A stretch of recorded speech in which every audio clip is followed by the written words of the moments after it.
السلام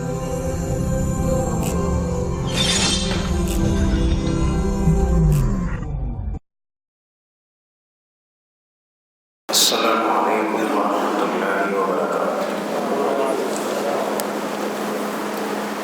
نحمده ونصلي ونسلم على رسوله النبی الحنین المکین الرؤوف الرحیم، اما بعد فاعوذ باللہ من الشیطان الرجیم، بسم اللہ الرحمن الرحیم۔ یقولون لئن رجعنا إلى المدینة ليخرجن الأعز منها الأذل وللہ العزة ولرسوله وللمؤمنین ولكن المنافقین لا يعلمون۔ صدق اللہ العظیم، والصلاة والسلام على أشرف الأنبیاء والمرسلین وعلى آلہ وصحبہ وعلماء امته وصلحاء ملته واتقیاء دینہ اجمعین الی یوم الدین، اما بعد۔ قرآن کریم کی سورہ منافقون کی آیت نمبر 8 اور 9 میں ایک چھوٹے سے واقعے کی طرف اشارہ ہے، اور یہ واقعہ اس وقت پیش آیا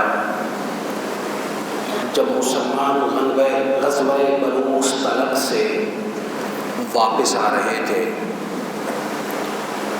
پانی کے ایک چشمے پر مہاجر اور انصار مسلمانوں کے درمیان تو تکرار ہو گئی، آپس میں جذبات کا اظہار کیا گیا، اور موقع کا فائدہ اٹھا کر کے رئیس المنافقین عبداللہ ابن ابی اس پورے معاملے میں کود پڑا، اور انصار سے مخاطب ہو کر کے کہنے لگا کہ عام اصول ہے، نعوذ باللہ، نقل کفر کفر نہ باشد، کہنے لگا عام اصول ہے کہ آپ جس پلے کو گوشت دیتے ہیں اسے موٹا اور تازہ کر دیتے ہیں، وہی پلٹتا ہے اور تم پر ڈنگ مارتا ہے اور تمہیں کھا جاتا ہے۔ اور پھر گروہ انصار سے مخاطب ہو کر کے کہنے لگا کہ اگر تم ان مہاجرین کو اپنے گھروں میں لا کر کے آباد نہ کرتے، ان کے ساتھ اپنے کاروبار میں حصہ نہ ملاتے، ان کی مدد اور معاونت نہ کرتے، ان کو اپنے گھروں میں نہ ٹھہراتے، تو تمہاری آج یہ حالت نہ ہوتی کہ تمہارا پانی جس پر تمہارا حق ہے یہ اپنا حق جتلاتے۔ اللہ نے کرم کیا، وہ معاملہ بڑا نہیں، وہ ختم ہو گیا۔ مسلمان جہاں رہتے ہیں طبقات میں تقسیم ہوتے ہیں، ہر ایک کا ایک خاندانی پس منظر ہے، لسانی پس منظر ہے، قومی پس منظر ہے، اور اس پس منظر پر اسے کم از کم تھوڑا بہت کسی نہ کسی درجے میں دوسروں کے مقابلے میں ایک فخر کی کیفیت ہمیشہ حاصل رہتی ہے، جس کو ہمیشہ ذریعہ بنا کر کے دوسروں کو ٹھیس پہنچائی جاتی ہے، دوسروں کے ساتھ بد کلامی کی جاتی ہے۔ ابھی حال میں جو معاملہ ہوا افغانی اور پاکستان کے تماشائیوں کے درمیان لڑائی کا، اور اس بات کو بنیاد بنا کر کے پورے ملک میں ایک مہم چلائی گئی کہ ان کو یہاں سے نکالا جائے، ہم نے انہیں پناہ دی، ہم نے ان کو سکھایا، ہم نے ان کو بتلایا، اور دنیا جہان کے احسانات کو جتلا کر کے بتلا کر کے یہ باور کروایا جا رہا ہے کہ شاید ہم نے ان پر بہت بڑا احسان کر دیا۔ حالانکہ جب مسلمان نیکی کرتا ہے تو وہ کسی پر احسان نہیں کرتا۔ مسلمان کوئی بھی کام کرتا ہے اس کا مقصد یہ ہوتا ہے کہ اس کے ذریعے سے اپنے مسلمان بھائی کی وہ خیر خواہی اور فلاح چاہتا ہے، اور اس کے نتیجے میں اپنی اخروی زندگی میں نجات کا طالب ہوتا ہے کہ اللہ تعالیٰ آخرت کی زندگی میں اس کو سرخرو فراہم۔ اس کو عزت دیتے۔ رب تعالیٰ نے یہاں اسی واقعے کی طرف اشارہ فرما کر کے تمام مسلمانوں کو متنبہ فرمایا کہ قیامت تک یہ صورتحال پیش آتی رہے گی۔ چھوٹی چھوٹی باتوں پر، چھوٹے چھوٹے معاملات پر آپ کو لوگ اکسائیں گے، لیکن اگر آپ نے کبھی کسی کے ساتھ بھلائی کا ارادہ کیا ہو یا عملاً بھلائی کی ہو تو وہ اس لیے نہیں کرنی چاہیے کہ اس کے ذریعے سے کسی گروہ کو خوش کریں، اس پر اپنے احسان کو جتلائیں، کیونکہ یہ طرز عمل تو عبداللہ ابن ابی کا ہے اور وہ رئیس المنافقین تھا۔ ایک انسان دوسرے انسان کو دے کیا سکتا ہے، اور جو وہ دیتا ہے وہ اللہ کے خزانوں میں سے عطا ہوا کرتی ہے جس سے وہ دیتا ہے، ورنہ خود وہ بھوکا پیاسا اور ننگا پیدا ہوتا ہے، اور جب دنیا سے جانے لگتا ہے تو تب بھی اس وقت اس کے جسم پر کوئی کپڑا ڈال دے تو کفن کہلاتا ہے، اس کا لباس بنتا ہے، ورنہ اس کی اتنی ہمت نہیں ہوتی کہ وہ اپنے جسم پر کوئی کپڑا لے کر کے اور دنیا سے رخصت ہو۔ اس لیے کبھی بھی اس طرح کے شر اور فساد کے کسی ماحول میں کسی پروپیگنڈا سے کبھی متاثر نہ ہوا جائے، اور زندگی میں فرد کی سطح پر، خاندان کی سطح پر، قوم کی سطح پر، ریاست کی سطح پر، حکومت کی سطح پر اگر آپ کسی کے ساتھ بھلائی کرنے کا ارادہ کر لیں تو اس کو اللہ کے واسطے کیا کریں، لوگوں کے واسطے ہرگز نہ کیا کریں۔ عالمی اور بین الاقوامی قوانین میں لین دین ہوتا ہے، ایکسچینج ہوتا ہے، احسان کا بدلہ احسان ہوتا ہے، لیکن اس کا مطلب یہ ہرگز نہیں کہ اس کیے ہوئے احسان اور اس کی قدر و قیمت کو تباہ و برباد کر دیا جائے، اس کو ایک چھوٹے سے واقعے کی نظر کر دیا جائے اور اس کی بنیاد پر شورش برپا کر دی جائے، فساد کو برپا کر دیا جائے۔ رب تعالیٰ نے عبداللہ ابن ابی کی اس شورش، اس فتنہ پردازی کے جواب میں فرمایا کہ عزت کس کی ہے، کہ ان العزت للہ، عزت اللہ کی ہے، اور پھر فرمایا وللرسول، عزت اس کے رسول کی ہے، اور پھر فرمایا وللمؤمنین، اور مسلمانوں کے لیے عزت، مومنوں کے لیے عزت ہے، کیونکہ اس نے کہا تھا کہ جو عزت والا ہے لَيُخْرِجَنَّ الْأَعَزُّ مِنْهَا الْأَذَلَّ، جو عزت والے ہیں وہ واپس جا کر کے مدینہ طیبہ سے ان لوگوں کو جن کی عزت نہیں ہے نکال کر کے باہر کر دیں گے۔ اس کا یہ دعویٰ تھا، اللہ نے اس کے جواب میں اس کے پورے دعوے کو باطل کر دیا کہ منافق، سرکش، غدار، بے ایمان، اور منافقین جتنے ہیں اللہ کی نگاہ میں ان کی دو کوڑی کی بھی اہمیت نہیں، دو پیسے کی بھی اہمیت نہیں۔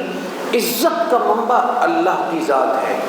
آپ پانی صحرا سے نہیں لے سکتے، آپ روشنی بادل سے حاصل نہیں کر سکتے، آپ اپنی زندگی کی ضروریات دنیا کی چیزوں سے اخذ اس وقت تک نہیں کر سکتے جب تک اللہ تعالیٰ اس میں افادیت، بینیفٹ کا پہلو نہ رکھ دے۔ آپ کسی بڑے سے بڑے آدمی کے اندر یہ صلاحیت نہیں، اگر ایسا ہوتا تو اس وقت دنیا کے بڑے حصوں میں، یورپ کے بہت بڑی تعداد کے ممالک میں شدید گرمی پڑ رہی ہے، وہ خطہ کہ جہاں پر ہر وقت سردی نقطہ انجماد سے کم ہوا کرتی تھی 40 سینٹی گریڈ سے اوپر کے ٹیمپریچر کی لپیٹ میں ہیں، کئی لوگ اس گرمی کی نظر ہو کر کے ہلاک ہو چکے ہیں۔ انسان اگر کچھ کر سکتا تو ان تمام چیزوں کو اپنی قدرت اور طاقت کے ساتھ کنٹرول کر لیتا، لیکن جو کنٹرول کرنے والی ہستی ہے وہ رب تعالیٰ کی ہے۔ اس لیے جو عزت کا طلبگار ہے، چاہے وہ شخص ہو یا کوئی قوم ہو، انسان کو عزت اس بات سے ملتی ہے کہ آپ کتنے محنتی ہیں، کتنے مخلص ہیں، کتنی جاں فشانی کے ساتھ کام کرتے ہیں، اور اگر مومن ہو کر کے آپ محنت کرتے ہیں، ایمان کے ساتھ محنت کرتے ہیں، تو پھر اللہ تعالیٰ آپ سے جس چیز کو طلب کرتا ہے وہ تقویٰ ہے۔ ہماری نوجوان نسل جب تقویٰ کے لفظ کو سنتی ہے تو ان کے دماغ میں فوری پیغام آتا ہے شاید نماز پڑھنے کو تقویٰ کہتے ہیں، یہ تقویٰ میں شامل ہے۔ شاید زکوٰۃ دینے کو تقویٰ کہتے ہیں، ہاں یہ بھی شامل ہے۔ روزہ رکھنا، حج کرنا، انفاق کرنا، مدد کرنا، یہ سب تقویٰ میں شامل ہیں۔ لیکن تقویٰ کی حقیقت یہ ہے کہ آپ اپنے ظاہر میں لوگوں کے درمیان اور اپنے باطن میں اپنے گھر کے کمرے کی تنہائی میں اور بازار میں لیتے وقت اور دیتے وقت، کاروبار کے وقت اللہ سے ڈرنے والے ہو۔ آپ کو کسی قانون نافذ کرنے والے ادارے کا خوف نہیں، بلکہ اگر خوف ہے تو وہ اللہ کی پکڑ کا ہے۔ اس بات کا نام تقویٰ ہے، ورنہ نمازی ہو کر کے بھی آپ غیر متقی ہوں گے، حج کر کے بھی تقویٰ کبھی آپ کے قریب سے نہیں گزرا ہوگا۔ اس لیے جو عزت والے ہیں اللہ تعالیٰ تقویٰ کی برکت سے ان کو عزت عطا فرما دیتا ہے، اور جن کی عزت ہوتی ہے ان کو دوسروں کی اور تمام دوسرے افراد کو ان کی عزت کرنی چاہیے۔ والد کی عزت کرنی چاہیے، والدہ کی عزت کرنی چاہیے، بڑے بھائی کی عزت کرنی چاہیے۔ اگر کوئی شخص آپ کا استاد ہے اس کی عزت کرنی چاہیے۔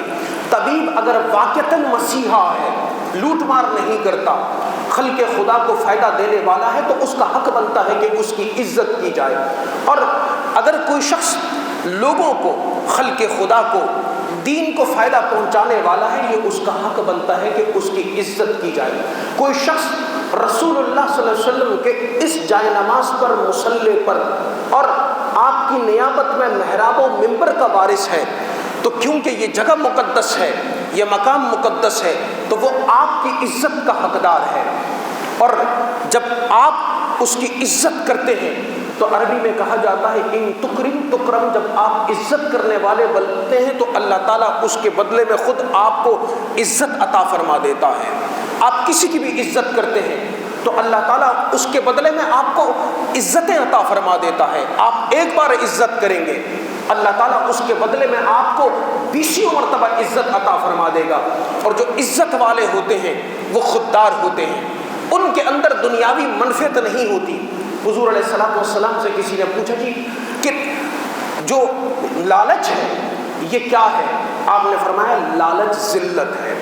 فرمایا کہ قناعت کیا ہے؟ فرمایا قناعت عزت ہے۔ اور فرمایا بندہ مومن کا کردار یہ ہونا چاہیے کہ جو کچھ اللہ نے اسے عطا کر دیا ہے وہ اس کے اوپر شکر گزار بن جائے، اور جب وہ شکر گزار بن جاتا ہے بغیر کسی لالچ کے، تو جو کچھ عطا ہوتا ہے اللہ اس میں بھی اضافہ فرما دیا کرتا ہے۔ اس لیے انسان اپنی قدر کو پہچانے، عزتوں کو لباس میں، کسی نام میں، کسی ٹائٹل میں، کسی قومیت میں، اور جو مادی پیمانے ہیں ان میں تلاش نہ کرے۔ حضرت ابراہیم بن ادم کسی دعوت میں چلے گئے، دیکھا رش بہت زیادہ ہے، آپ خاموشی سے جہاں پر لوگ چپلیں اتارتے ہیں وہاں کھڑے ہو گئے کہ آگے جگہ نہیں تھی۔ صاحب خانہ نے دیکھا، دوڑتا ہوا آیا، کہا کہ حضرت آپ آگے تشریف لے آئیں۔ آپ نے کہا اس کی کوئی ضرورت نہیں۔ انہوں نے دوبارہ پوچھا کیوں؟ کہا کہ اگر آپ آگے مجھے عزت کے لیے لے کر کے جانا چاہ رہے ہیں تو آپ کا شکریہ، لیکن اگر اللہ کی بارگاہ میں معزز ہوں تو میں چپلوں پر بھی معزز ہوں، میں درمیان میں بھی معزز ہوں، میں باہر بھی معزز ہوں، اور میں اندر بھی معزز ہوں۔ تو انسان ایسا کردار رکھے کہ وہ اللہ کی نگاہ میں معزز ہو، وہ محترم ہو۔ حضور علیہ الصلوۃ والسلام نے ارشاد فرمایا کہ 3 باتیں ہیں، ان پر عمل کریں تو اس سے آپ کو فائدہ ہوگا۔ ایک، حضرت عبد الرحمن بن عوف رضی اللہ تعالیٰ عنہ نے فرمایا کہ میں نے ان 3 باتوں پر عمل کیا اور اللہ تعالیٰ نے مجھے اس کا بے پناہ فائدہ عطا فرمایا۔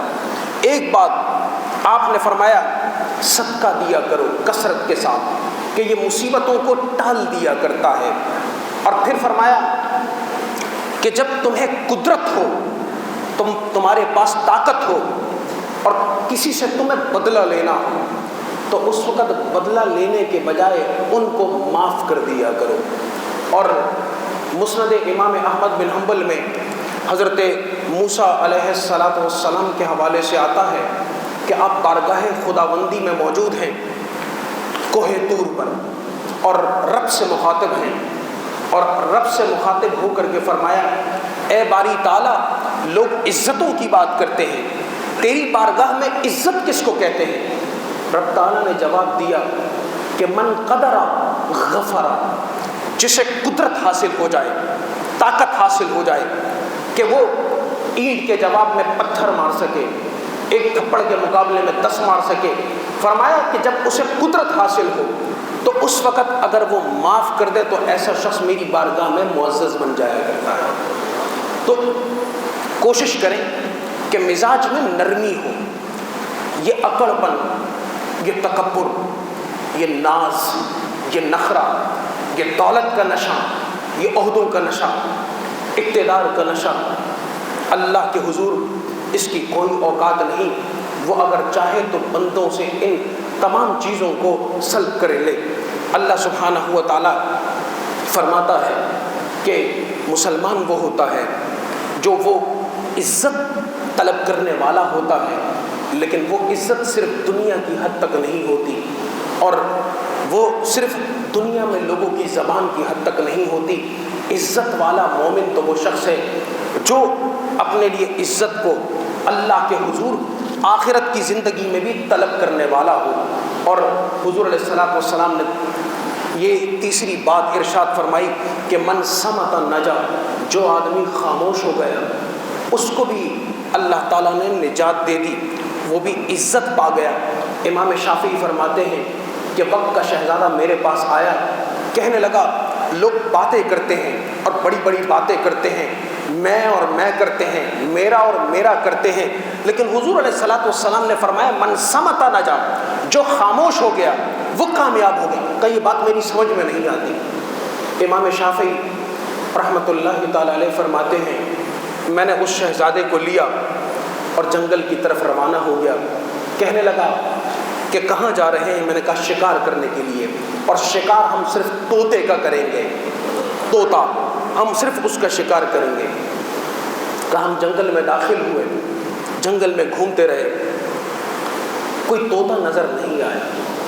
اچانک کچھ دیر کے بعد ایک طوطے کی آواز سنائی دی، کہ جیسے ہی سنائی دی نیچے سے شہزادے نے تیر مارا اور وہ طوطا پڑپڑاتا ہوا نیچے آ کر کے زمین پر گرا۔ کہا میں نے ان سے کہا صاحبزادے اس حدیث کا معنی سمجھ میں آیا؟ کہنے لگا سمجھ میں نہیں آیا۔ امام شافعی فرماتے ہیں میں نے اس سے کہا دیکھو ہم جب جنگل میں آئے ہر طرف سبزہ تھا، درخت بھی ہرے، ٹہنی بھی ہرے، اور ہر طرف ہریالی، اور طوطے کا اپنا رنگ بھی سبز ہے، یہ ہمیں کوئی طوطا دور دور تک نظر نہیں آیا۔ یہ جو بیٹھا ہوا طوطا تھا ہم اس کو بھی نہیں دیکھ سکتے تھے، لیکن جب اس نے اپنی خاموشی توڑی اور شور مچایا اور زور زور سے اس نے آوازیں نکالی تو تمہارے تیر کے نشانے پر آ گیا، اور اپنے شور کی وجہ سے، اپنے خاموشی کو توڑنے کی وجہ سے اس نے اپنی گردن تمہارے ہاتھوں توڑوا دی۔ کہا اس لیے حضور علیہ الصلوۃ والسلام نے فرمایا من صمت نجا۔ اکثر ہم بولتے ہیں اور بے تکان بولتے چلے جاتے ہیں، بہت زیادہ بولتے ہیں، بعض لوگ اس قدر بولتے ہیں کہ سننے والے کو سننا ناگوار ہو جاتا ہے۔ ہم بے وجہ لکھتے چلے جاتے ہیں اور اس کا کوئی مقصد نہیں ہوتا، لڑائی اور جھگڑے کو پروموٹ کرنا ہوتا ہے۔ انسان بول کر کے عزت نہیں پا سکتا، بے مقصد لکھ کر کے عزت نہیں پا سکتا، لوگوں کے درمیان خود اپنی مشہوری کے ذریعے سے عزت نہیں پا سکتا۔ جب بندہ بندہ بن جائے اور انسان بن جائے تو پھر اللہ تعالیٰ اس کو تمام انسانوں کا سردار بنا دیتا ہے اور تمام لوگوں کا رہنما بنا دیتا ہے۔ حضرت سلیمان فارسی گورنر تھے، کسی لباس سادہ تھا، کسی نے کہا او خادم ادھر آ، یہ سامان اٹھا لے۔ سامان اٹھایا، روانہ ہو گئے۔ جب روانہ ہوئے تو راستے میں لوگوں نے کہا گورنر صاحب ہم اٹھا لیتے ہیں، گورنر صاحب ہم اٹھائیں۔ وہ آدمی ڈر گیا، سامان آپ سے لیا، نیچے اتارا اور کہا مجھے معاف فرما دیں۔ آپ نے کہا نہیں گورنر، یہ تو لوگ مجھے گورنر کہتے ہیں، ورنہ میری حقیقت وہی ہے کہ میں سب سے پہلے ایک یہودی کا غلام تھا، اس کا خادم تھا۔ اللہ نے توفیق دی، میں رسول اللہ کا خادم اور غلام بن گیا، اور جب آپ کا غلام بن گیا تو اللہ نے مجھے یہاں کے لوگوں کا امام بنا کہ اس پاکردار ہو، اس کی سیرت اچھی ہو۔ صرف اپنے اوپر ناز کرنا، اپنی رنگت پر، اپنی زبان پر، اپنی قومیت پر، اپنے وقتی شناخت پر، یہ اللہ کو مطلوب نہیں۔ اللہ کی نگاہ میں بلند اور بالا وہ لوگ ہیں کہ ان اکرمکم عند اللہ اتقاکم، تمہارے درمیان سب سے زیادہ پسندیدہ لوگ اللہ کے یہاں وہ لوگ ہیں جو پاکردار ہیں، تقوی والے ہیں، اور وہ جو کچھ کرتے ہیں وہ اللہ کے لیے کرتے ہیں۔ ان کی دنیا بھی آخرت ہے اور ان کی آخرت بھی دنیا ہوتی ہے، اور وہ دین پر اس لیے عمل کرتے ہیں کہ رب کو راضی کریں، اور دنیا میں اس لیے جیتے ہیں کہ ان کے دنیا کے ہر عمل سے ان کا رب راضی ہو جائے۔ اللہ تعالی ہمیں حقیقی عزت کو تلاش کرنے اور اس کے لیے جد و جہد کرنے کی توفیق عطا فرمائے۔ آمین وما علینا الا البلاغ المبین۔